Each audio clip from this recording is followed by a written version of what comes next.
Albin Kurti ka fituar zgjedhjet e 4-ta rresht në Kosovë, duke nisur që prej atyre të vitit 2020, mos gaboj, ka rifituar në 2021 me mazhorancë të madhe, fitoi në shkurt të 2025 zgjedhjet cilat nuk i mjaftonin atij për ndërtuar qeverinë dhe ka rifituar sërish zgjedhjet e ditës së diel. Ka një sër arsyesh se pse Albin Kurti ka fituar sërish zgjedhjet, përse ai u rrit në pikë krahasuar me zgjedhjet e shkurtit 2025 dhe mbi të gjitha se përse Albin Kurti është për momentin politikani më i suksesshëm i Kosovës, i pasfiduar dot nga parti politike të ndryshme të opozitës apo nga lider të opozitës që edhe janë shkëmbyer midis tyre. Ka një sër arsyesh, por para se të futem tek analiza për Albin Kurtin, duhet të fokusohem pak tek analiza që lidhet me zgjedhjet në Kosovë. Nuk është kaluar akoma një orë nga mbyllja e kutive të votimit, kur Kosova mori vesh rezultatin e saj. Mori vesh rezultatin, Albin Kurti shpalli fitoren, pati po i quajt gjithë procedurat normale në këto raste, madje pati edhe ndonjë reflektimi për të ftuar ose për të shtrirë dorë në bashkëpunimin e opozitës. Nga ana tjetër, opozita në kushte krejt normale pranoi rezultatin, pati dhe nga ata lider cilët reflektuan duke thënë që së shpejti do të marrin vendimet e tyre në raport me rezultatin arritur nga këto parti.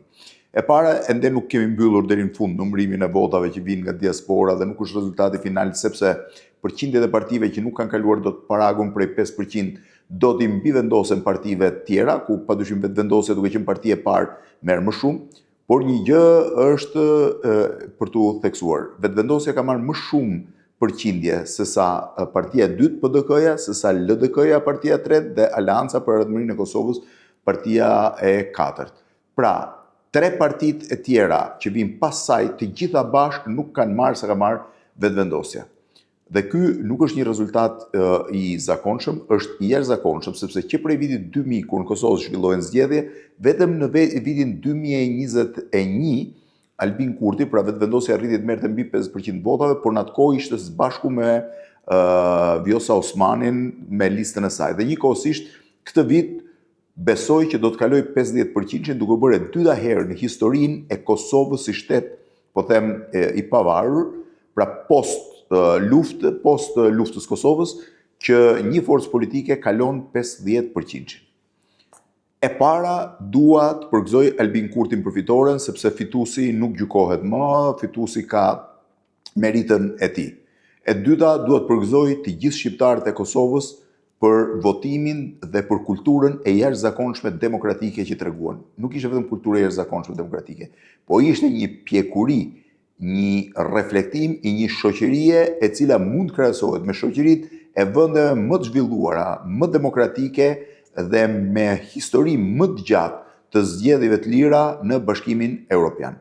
Ishte impresionuese që ka bërë Kosova ditën e diel dhe që e bën fakt vazhdimisht që prej vitit 2000 me përjashtim të një diskutimi në zgjedhjet e vitit 2010 ose 2011, Kosova ka zhvilluar gjithmonë zgjedhje model. Fituesi është fitues, humbësi është humbës, fituesi reflekton mbi bazën e rezultatit që ka, humbësi të rezultatin tjetër. Edhe pse shumica e qeverive në Kosovë kanë qenë produkti koalicioneve mes forcave politike, deri më sot, shumë rrallë, në një rast vetëm ka pasur probleme me zgjedhjet. Në kontrast absolut me Shqipërinë, që për 35 vjetësh vetëm 3 herë ka zhvilluar zgjedhje normale. Të gjitha zgjedhjet e tjera nuk pranohen, kontestohen, nuk zhvillohen normal, se nuk është se kontestohen kot, pavarësisht egzagerimeve që ka.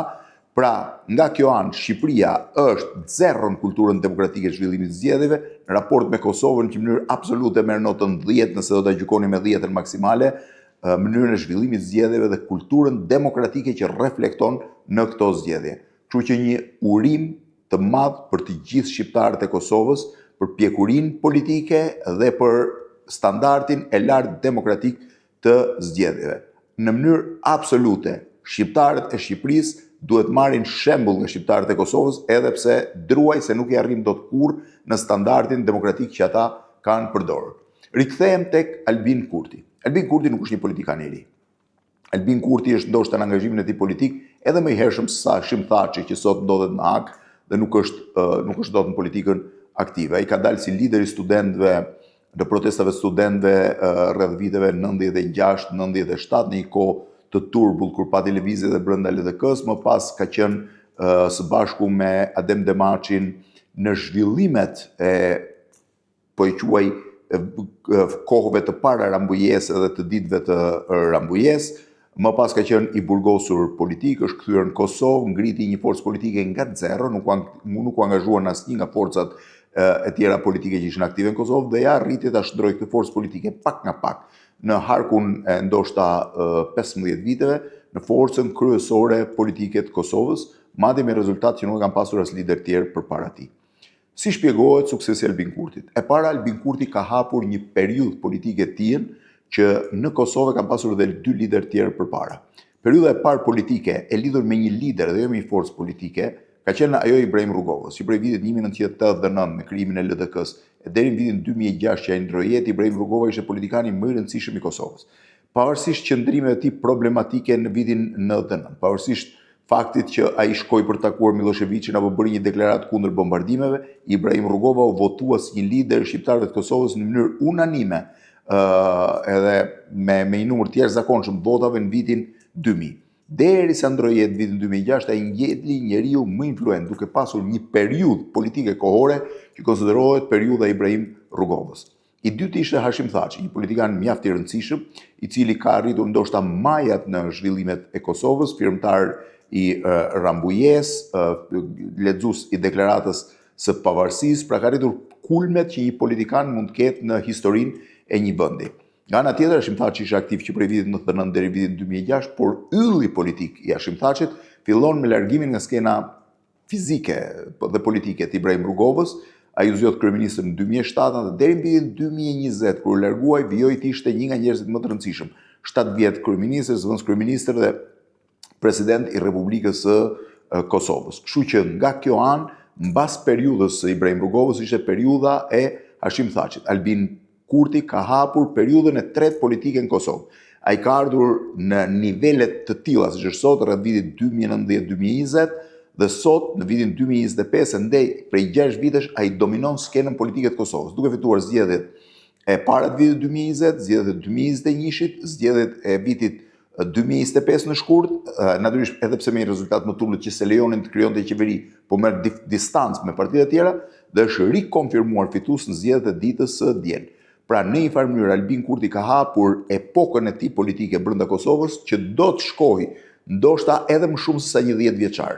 Pra përtej këtij 4 vjeçari unë bindur që Albin Kurti do jetë konkurrues edhe në zgjedhjet e tjera. Kush ka qenë suksesi i Albin Kurtit? Unë kam njohur personalisht Albin Kurtin që në ditët e para të largimit nga burgu. Problemi i parë dhe më i rëndësishëm në gjykimin tim, sepse unë nuk njoh përditshmërinë e politikës në Kosovë, nuk hyj dot te premtimet elektorale, ka qenë konsistenca politike.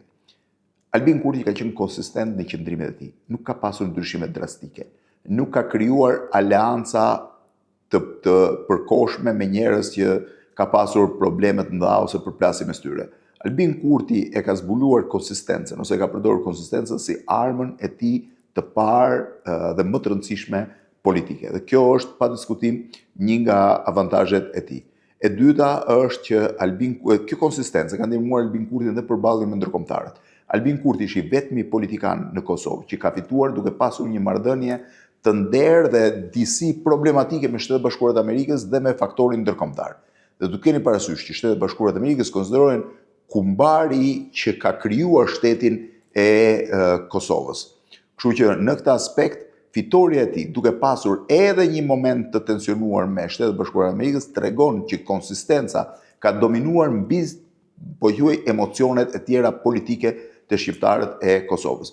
Nga ana tjetër, Albin Kurti ka të gjitha prerjet e një politikani që di ta ngrer zërin kur duhet, që di të bëj demagogji, që di të bëj propagandë, që di të qeshi dhe të përqafojë në një moment dhe di të bëj sulmusin. Në anën tjetër, në një farë mënyrë ai është në sensin pozitiv të fjalës, në sensin pozitiv të fjalës një kafshë politike e ngjashme me politikanët e racës që shqiptarët kanë pasur qoftë në këtë anë, qoftë në anën tjetër të kufirit. Kështu që fitoria e tij nuk ishte e papritur dhe pavarësisht se ai kishte shumë faktorë kundër, arriti të fitojë, duke bërë të kuptojnë që zakonisht në zgjedhje nuk ndikojnë shumë gjëra, por ka vetëm një, të bindësh qytetarët, dhe ai këtë e arriti.